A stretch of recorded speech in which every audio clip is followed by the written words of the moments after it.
Hello. Today I'm going to be doing a review and analysis of sorts of the Eagles' 2020 second round pick, being Jalen Hurts. I'm going to go over his pros, like his strengths, his weaknesses, what I think Howie Roseman was trying to do, and why I'm trying to be optimistic about this pick. But let's just get into it because I don't want to dwell on anything. First of all, his like size and frame.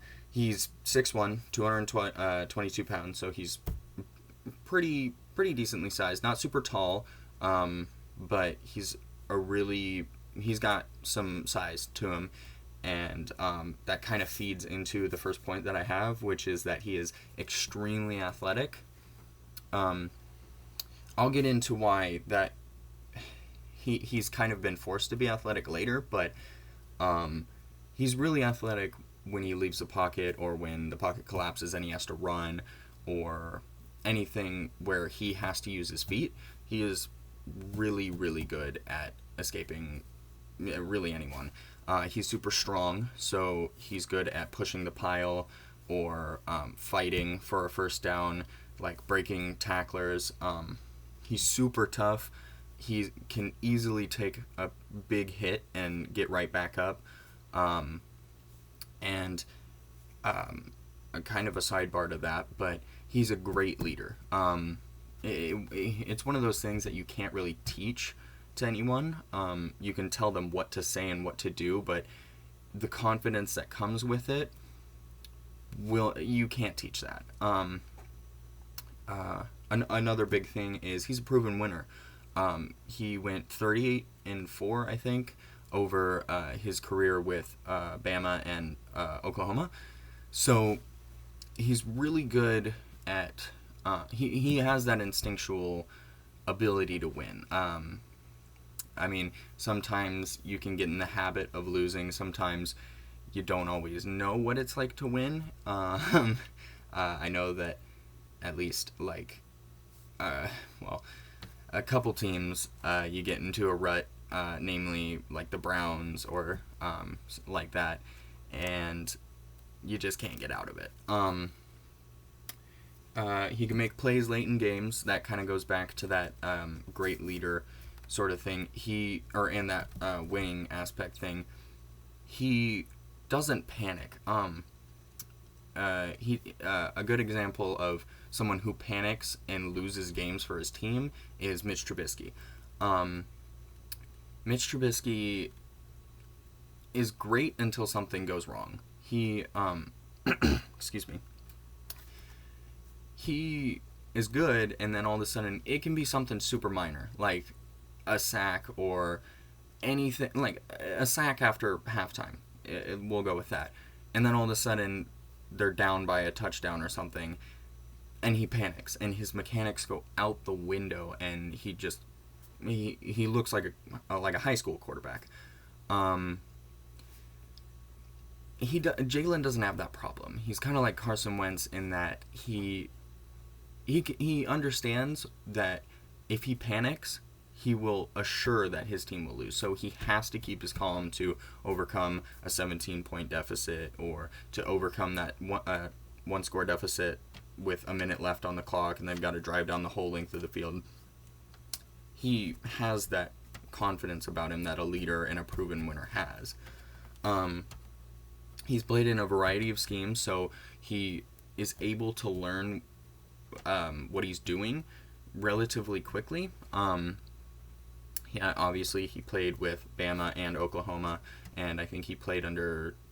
He only played under two coaches, I think, but still, he went from one system to another and thrived in both of them. So it's clear that he can pick things up quickly, and I think that, God forbid, Carson goes down this year or next, I would be pretty confident that he would be confident himself in the game plan. He can make throws on the run and extend plays really well. He's kind of like, now this comparison is kind of far-fetched, but he's kind of like Russell Wilson, but with a lot less experience. Russell Wilson is by and away one of the most talented players in the league right now. But if you look at his abilities just generally, completely taking out the skill aspect, proven winner, can extend plays, really agile, really strong, not necessarily a super tall guy, like that great confidence, that great leadership. He's kind of got that Russell Wilson quality to him, just not really as skilled coming out of college, and not nearly as tested and experienced as Russell Wilson is.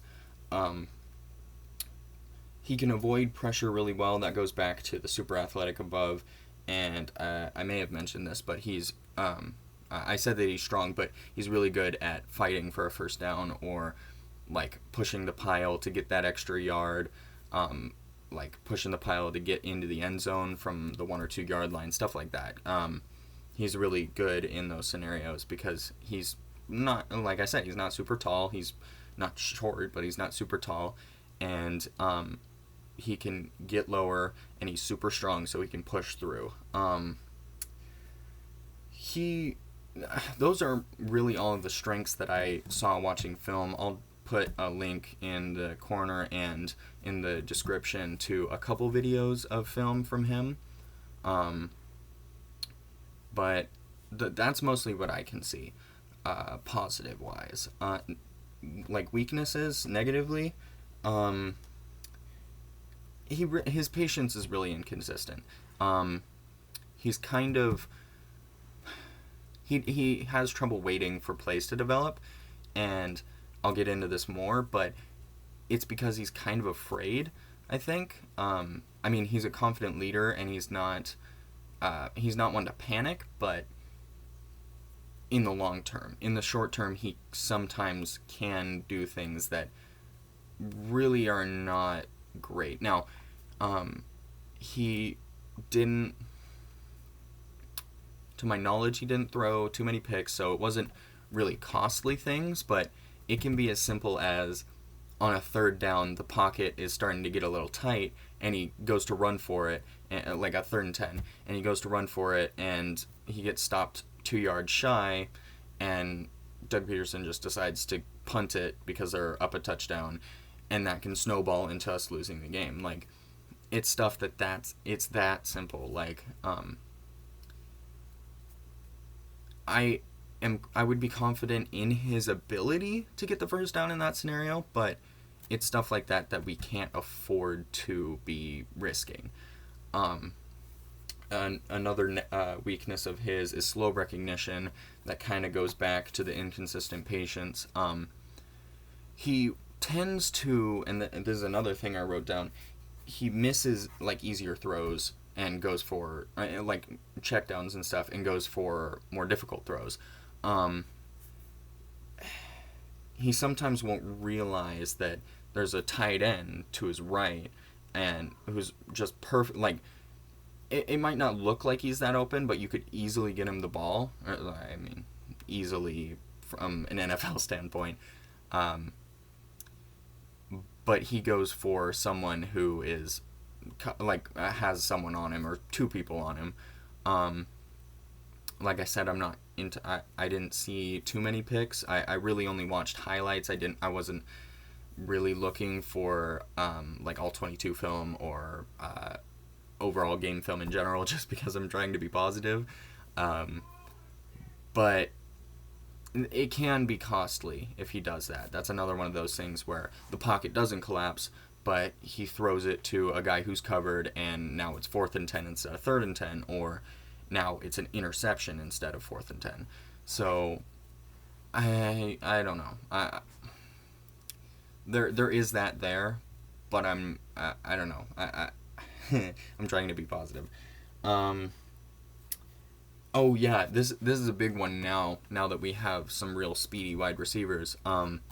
He forced his speedy wide receivers at Oklahoma to slow down for some of his catches. Now, he's really good at the intermediate game, like I said. But when he's trying to launch it down the field, they have to slow down for him. And that can be a problem. Jalen Reagor, insanely fast. He would have to slow down for him. Marquise Goodwin, he's really fast as well. Trying to slow down to catch the ball, that's how you throw picks, that's how you throw incompletions, that's how you punt instead of a field goal or a touchdown. Like, those are the kind of things that even a couple in the game can completely take us down a completely different ending. So now at the NFL level with Doug Peterson and our current QB coach teaching him, I would be more confident that he would be able to gain the recognition skills that I'm mentioning. But this is one of those things where I don't know if it's a weakness thing or he just doesn't realize that it needs to throw it farther. I don't know. I'm not too well versed in mechanics or anything like that. But it's a problem nonetheless. He doesn't trust the pocket. I mentioned this before that he's super athletic because he has to be. He is incredibly athletic, but he doesn't trust the pocket at all. He runs, maybe not at all. He can stay in the pocket, but it's like if it closes up even a little bit, that's too much for him, and he somewhat panics and has to leave. Like, he knows that his legs can do the work for him, so he doesn't try and get that extra 10, 15, 20 yards with his arm, and instead runs for it or tries to throw on the run, which is way more dangerous than throwing from the pocket. He's super tough. He can take a hit, but he's afraid of... he's probably just afraid of losing the ball or throwing an incompletion because he got hit. And that's good to have, but you can't be overly cautious, especially not in this league. You have to have that deadly instinct, that killer instinct that you trust yourself entirely. And this kind of goes with that as well. He drops his eyes when the pressure mounts. He does throw on the run. But he's less likely to throw on the run, like roll out to the side and throw on the run, instead of just running up the middle and trying to avoid people. I mean, I don't know how I feel about that, but I'll explain why I'm trying to feel optimistic later, and it'll make sense why I am not so mad about any of these weaknesses. And then, like I said before, more likely to leave the pocket than throw from it. So,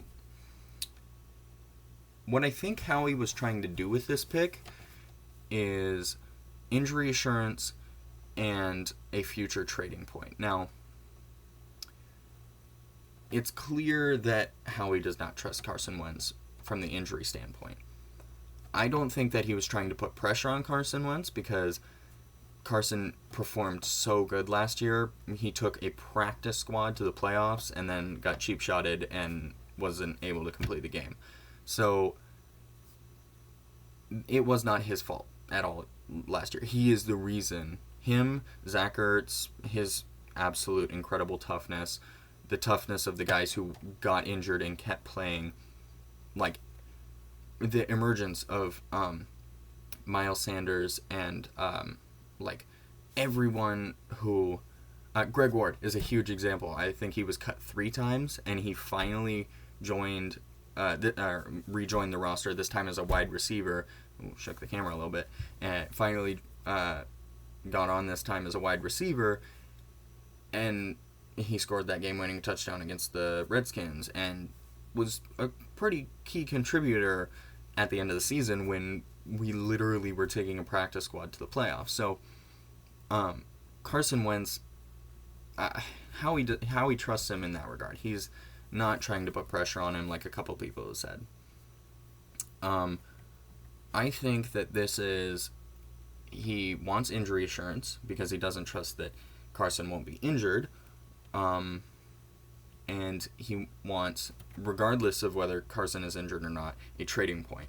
I don't see Jalen Hurts on this team in 3 or 4 years. I don't. And he's a super nice kid, super awesome dude in general. He's a great man, but I don't think that he'll be on the team in a couple of years because, I mean, and Carson is MVP caliber. Like, he was going to win MVP more than likely before he got his ACL torn. Like, I mean, I don't see him on the team in a couple of years because if he gets time in the preseason and regular season, he's going to prove that he has talent, and then Howie will use that to his advantage and try and get like some speedy wide receiver or some linebacker or safety or cornerback, something that, whatever we need down the line.